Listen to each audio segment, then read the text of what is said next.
दुर्भाग्य से अंबेडकर के खिलाफ कांग्रेस ने साजिश की। उन्हें चुनाव हराने का प्रयास तत्कालीन प्रधानमंत्री ने किया। जीते जी और उनके बाद भी कांग्रेस ने उनका अपमान किया। इंदिरा जी ने कदम कदम पर संविधान में संशोधन कर अपमान किया। संविधान की मूल भाव को बदलने का काम कांग्रेस ने किया। बीजेपी मूल भाव को समझती है, अंबेडकर की भावनाओं को समझती है। जो 60 साल में नहीं हो सका वह मोदी ने 10 साल में करके दिखाया। संविधान की भावनाओं को ध्यान में रखते हुए सरकार अपने काम कर रही है। Bureau report.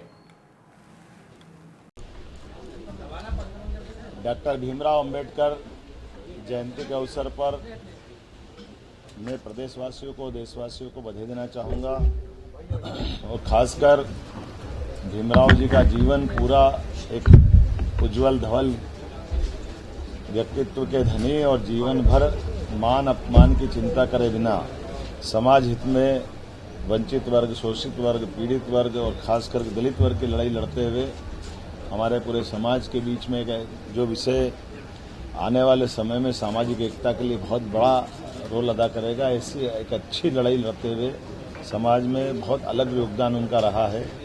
और बाद के काल में आज़ादी के समय संविधान को बनाने में जो उनकी भूमिका रही है, उनके द्वारा दिए गए संविधान के बलबूते पर हमारा लोकतंत्र दुनिया का सबसे गौरवान्वित करने वाला लोकतंत्र है। लेकिन मैं इस अवसर पर यह भी कहना चाहूँगा कि दुर्भाग्य के साथ कांग्रेस ने शुरू से उनके साथ अन्याय किया।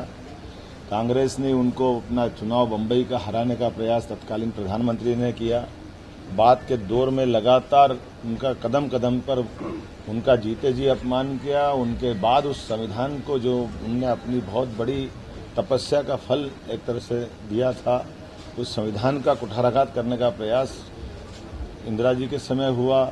आपातकाल लगा करके कदम कदम पर संशोधन करते हुए कांग्रेस ने इतनी बार संशोधन किए हैं संविधान में कि संविधान के मूल भाव को भी बदलने का प्रयास अगर किसी ने किया है तो कांग्रेस ने किया है। आज के इस अवसर पर मैं इतना जरूर कहना चाहूँगा कि भारतीय जनता पार्टी शुरू से माननीय डॉक्टर भीमराव अंबेडकर के मूल भाव को समझते हुए आज जिस रूप में बढ़ी है वो लोकतंत्र हितैषी हमारी पंच निष्ठाओं में एक निष्ठा लोकतंत्र की भी है।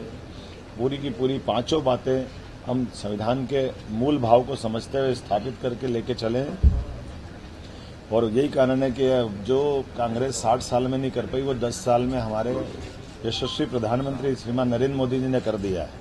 और एक चाय वाले के परिवार से निकल कर के देश में लोकतंत्र की प्रतिष्ठा बढ़ाने के साथ साथ जिस ढंग से संविधान की भावनाओं को ध्यान रखते हुए सभी समाज को लेकर के विश्व में भारत की कीर्ति बढ़ाई, प्रसिद्धि बढ़ाई, यह उल्लेखनीय है। मेरी अपनी ओर से इस अवसर पर भारतीय जनता पार्टी ने फिर एक बार भाजपा सरकार के आधार पर नया संकल्प पत्र का जो कल आज ही डॉक्टर अंबेडकर जयंती के अवसर पर समाज के सामने लाने का निर्णय किया, ये बहुत काबिल तारीफ है। मैं प्रशंसा करता हूं। मैं उस घोषणा समिति संकल्प समिति में कुछ सदस्य भी हूं। उस नाते से मुझे अत्यंत आनंद है कि आज अंबेडकर जयंती के अवसर पर भारतीय जनता पार्टी के संकल्प पत्र का विमोचन हुआ। माननीय प्रधानमंत्री जी, माननीय गृह मंत्री जी, माननीय राजनाथ सिंह जी, माननीय नड्डा जी सबके साथ हमारा अपना संकल्प पत्र सभी वर्गों को लेकर चलने का आपके बीच में आया है। यद्यपि विस्तृत बातचीत हम कल उसके बारे में करेंगे, लेकिन मैं आज भाजपा के द्वारा लिए गए इस निर्णय की सराहना करता हूं, बधाई देना चाहता हूं। मोदी जी